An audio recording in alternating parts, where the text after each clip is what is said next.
Hello, this is Sandeep Bhatia of Beaumont Law Practice Solicitors, wishing you all a happy new year and speaking to you on Sunday, the 3rd of January. The reason I'm recording this video blog is because of the dilemma that the government faces regarding schools and the fact that some schools on the 4th of January will be going back, predominantly primary schools, and some won't. And because of the attitude of the biggest teachers union, the NUE, who are writing to their members, sending a template and encouraging them to use that template to argue that it's not safe for them to go to work, and relying on Section 44 of the Employment Rights Act in that template. And I thought that you might be interested to know what that says and what is the argument which is made up by Section 44. And in doing that, I'm also going to look to its counterpart, which is Section 100. And I'm briefly going to mention making a protective disclosure or whistleblowing. Don't worry, I'm going to keep this as simple as I possibly can. But in order to understand what's being argued here, you have to get your head around two fairly simple concepts.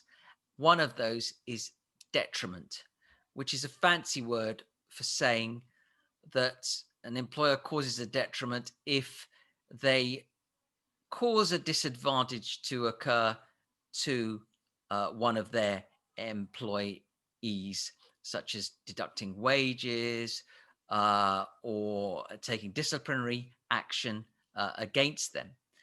And dismissing them is obvious, getting rid of them. Those concepts are fundamental to understanding this Section 44. And when we say Section 44 of the Employment Rights Act, we're referring to an act of Parliament called the Employment Rights Act, which was passed in 1996. And that is a concept which is very COVID-19 friendly. And by that, I mean that it is something which is very germane to our times and to the potential dangers caused by the pandemic. Um, I'm using the example of teachers, but Section 44 can be relied on in circumstances relating to any workplace where an employee has concerns regarding just how safe the workplace is. So I'm going to go through and explain Section 44 and explain how it relates to the argument regarding schools.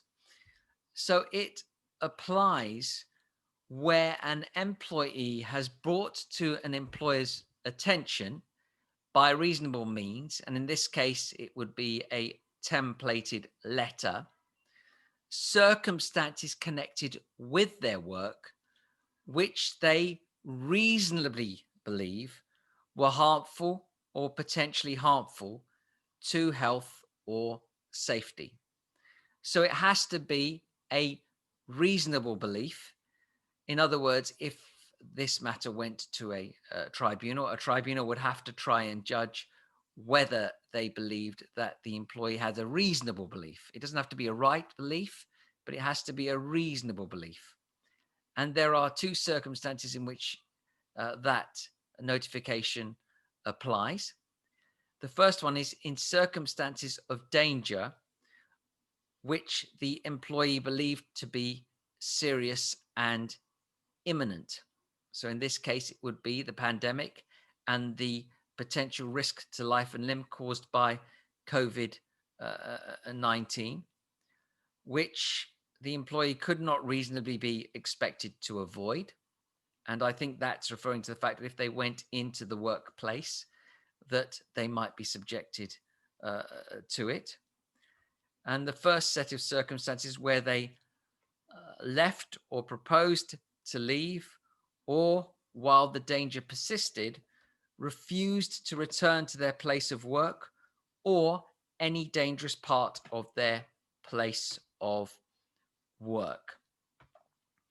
So that would probably be the situation here, where they perceive that they go to school, and if they are around pupils, they might be subjected to the virus.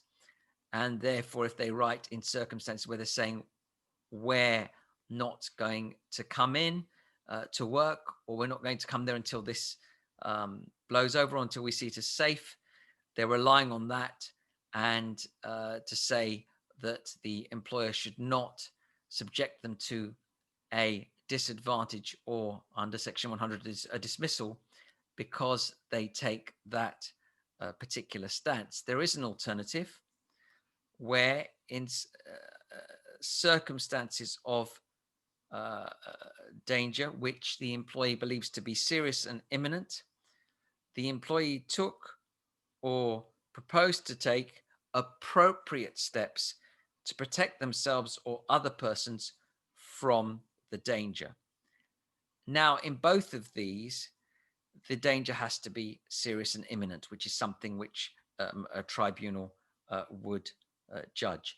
And in relation to this part of um,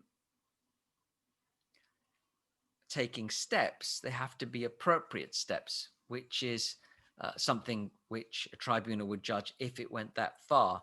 So, how is appropriate judged? It's judged by all the circumstances of the case, but in particular, the employee's knowledge and the facilities available to advise themselves at the time that they made the notification concerning the circumstances of imminent danger.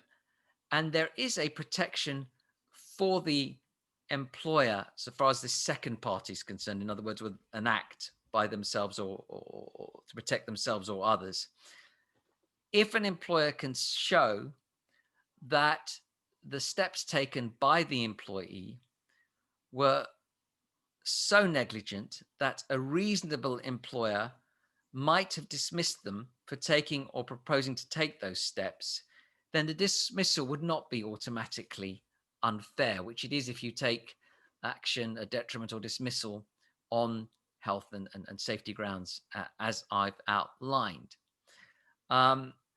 So that, in a nutshell, explains what Section 44 of the Employment Rights Act is all about.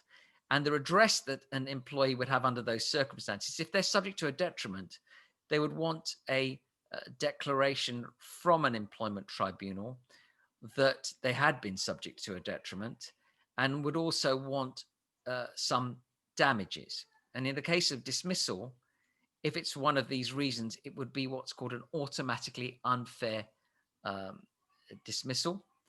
And that is a claim which they would bring at the employment tribunal.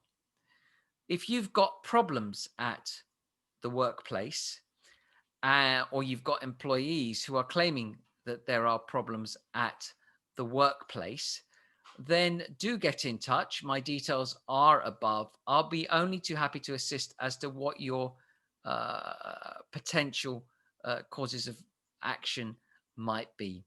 So, wishing you and everybody a safe, happy, and healthy 2021. And let's all hope that we're somewhere nearer to normality by the end of this year, if not sooner. Thank you so much for listening. I wish you a good day.